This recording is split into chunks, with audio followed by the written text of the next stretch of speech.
Hello, I'm Mike Pollak. I'm the co-owner of the Behavioral Wellness Group, and I'm giving my contribution to our 3-tip series on 3 ways you can identify a problem with, well, any addiction.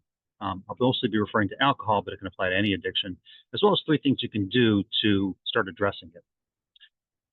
First way to identify if there's an issue is if there's been an increase in tolerance. If it takes you more to get the same effect than it did earlier. For example, with alcohol, sometimes it'll take 2 or 3 drinks before you feel buzzed or drunk. As time goes on, it starts to take you 4, 6, 8. This can work with any other addiction as well. So one thing to pay attention to. Second thing to pay attention to is if there's an increase in consequences. If these behaviors are causing a problem with health, with work, with relationships, family, legal. I heard someone say once, if alcohol is causing a health problem, if alcohol is causing a work problem, if alcohol is causing a problem in relationship, if alcohol is causing a problem legally, that's an alcohol problem. And don't look any further than that. It's an alcohol problem.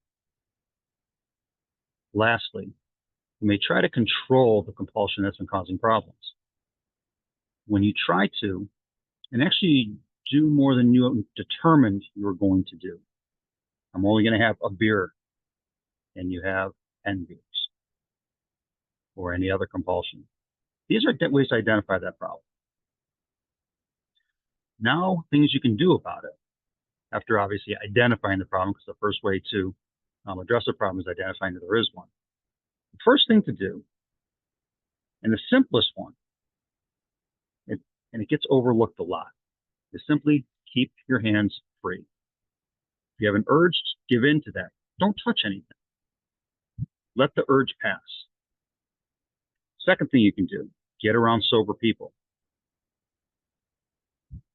They get what you went through and what you're going through. Other people who haven't been through type of addiction won't understand. So this is your opportunity to connect with them so they can let you know what worked for them.